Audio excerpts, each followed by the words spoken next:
Okay, so starting my drawing. First thing I'm going to do is find the center of my paper. This is going to end up being kind of like my rough copy, so I'm not really worried about the fold in the center of the paper. And I'm going to figure out the center of my name. So my first name is Wendy.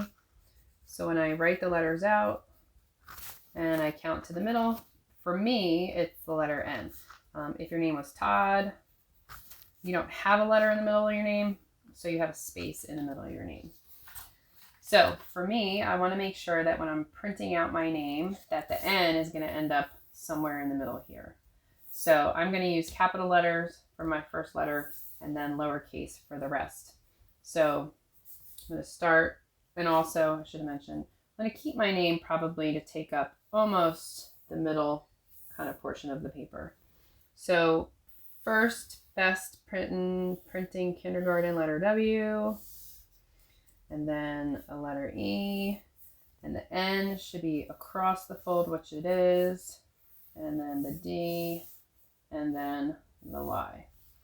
Okay, so now I need to figure out what I'm going to use to replace each letter. If you remember, part of the challenge of this assignment is for you to use symbols or sketches or illustrations, drawings that you're going to make to represent who you are as a person. So I've gathered a couple things that I'm going to incorporate in my drawing.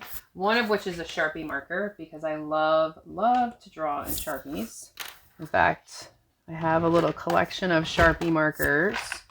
This is my obscene collection of all different sizes and types of permanent drawing markers. So that definitely has to be my drawing.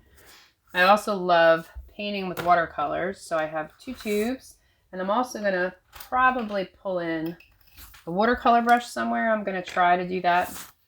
A shell, because I love the beach. And then I'm going to hopefully not tip my plant here. I don't know if I can get you to see my plant. Ooh.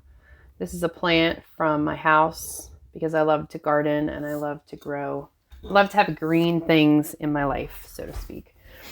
I think I'm going to start with that and I'm going to see where it goes.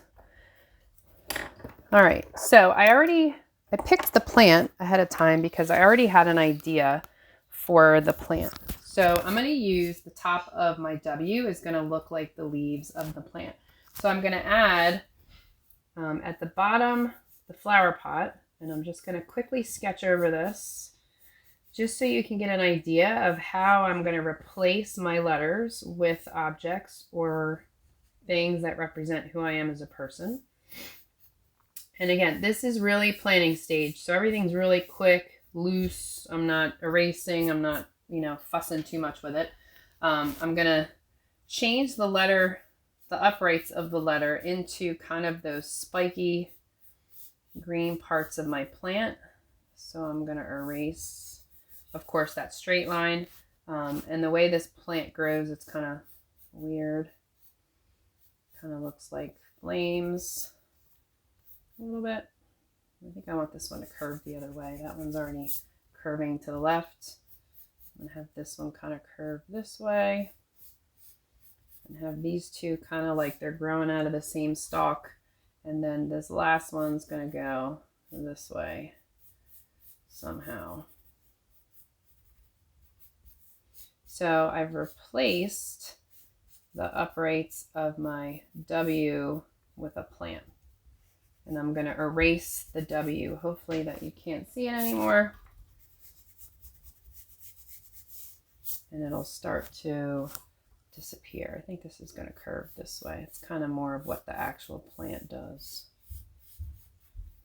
All right. I'm not worried that it doesn't actually connect to make a letter W. I mean, I could have it connect.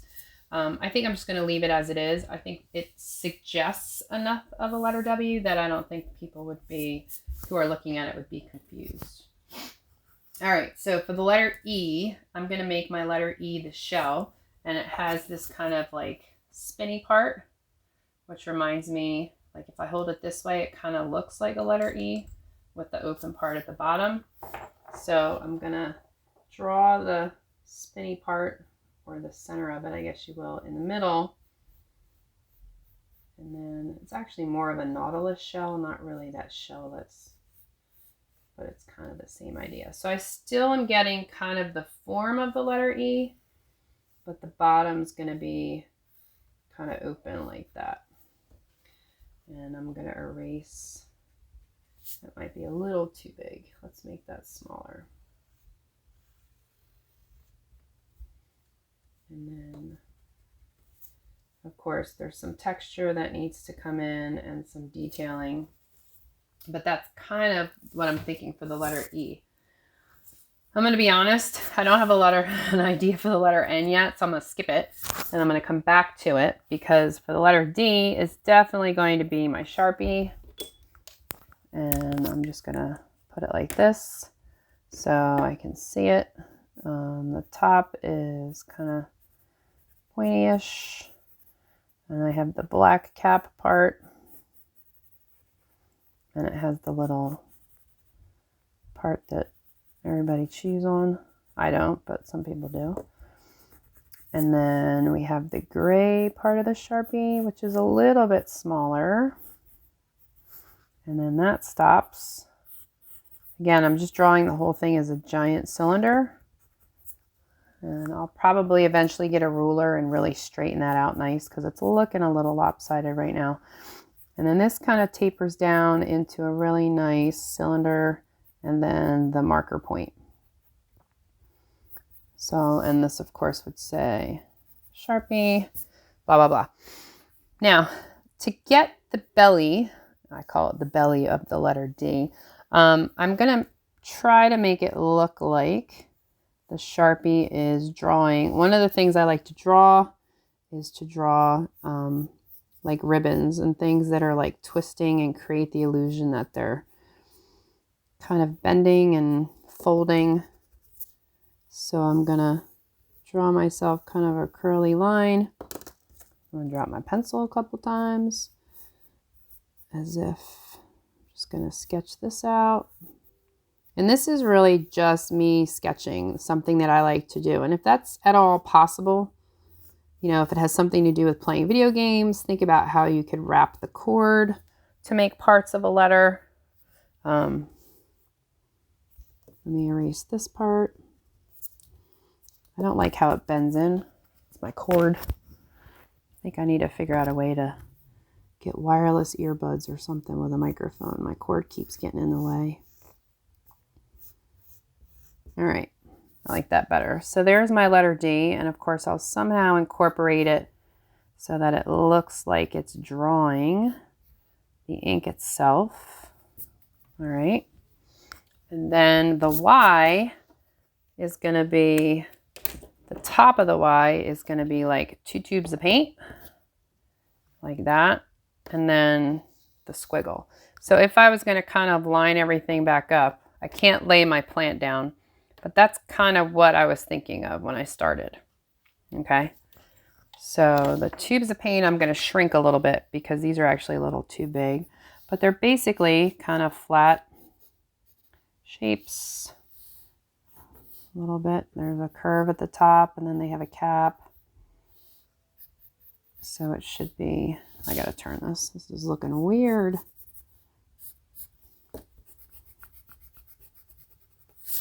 And this one, I'm going to leave the paint cap on. So it's usually the straight part. And then kind of shoulders down a little. Maybe a little wider. Maybe a little longer. I don't know. I'll see how it goes in my final copy.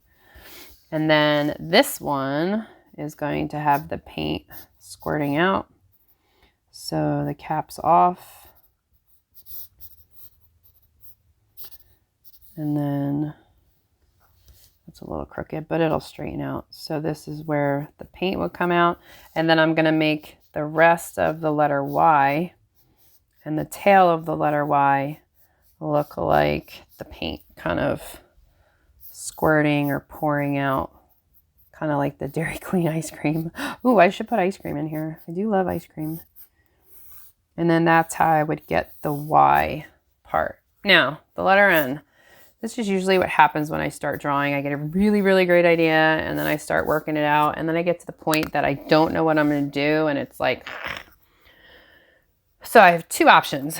I was thinking of doing something with additional with the beach or water or kayak. I'm going to show you a couple ideas. My one plan was to do a kayak because I love to go camping and I love to go hiking and exploring, but there's nothing really in the shape of an N that reminds us of any of those activities. I even cheated and I looked online and I couldn't find anything. What I did find, and it's kind of a stretch, that's why I wasn't sure I was going to use it, is a fishing hook, an upside down fish hook. I'm not saying like, I mean, I enjoy fishing, but it's not like, oh, I want to go fishing this weekend. But when we do go on vacation, I do enjoy fishing. And then I also love, but I never get to do, is paddle boarding. So I thought I could do something like this where, you know, there's the black part of the paddle board. So that's one way I could handle the N. The other way I thought about doing it, and this is another one I drew, because something I also like to do occasionally is I sew. My mom used to make quilts. She made a ton of quilts, and I kind of picked up sewing from her. So I was going to use this needle and thread kind of to make the letter N. So I'm not really sure yet which one I'm going to do. What I would suggest is get your rough copy figured out, find your objects for inspiration that represent you as a person, sketch them out the way you want them to look. If your rough copy end up being your final copy, awesome. If it doesn't work out and you have a couple copies, you can always take the one that you're using over to a window, a sliding glass door, and at nighttime, go outside with your artwork, put it up on the window, and it'll kind of act like a light box. So if you leave the lights on inside your house and at nighttime you go outside and put it up on the window, you can trace your work. The other thing you can do is if you have a glass table, I don't have like a glass coffee table, you can put your artwork on the glass coffee table and then basically take your light and put it underneath the table like this. And then you can actually trace your artwork if you have like one of those fancy glass tables. That's another way you can get your rough copy or your sketch onto a drawing. All right. So I look forward to seeing your work on Wednesday when you're going to submit a progress drawing. And then we'll start looking at color and I'll submit what mine looks like finished.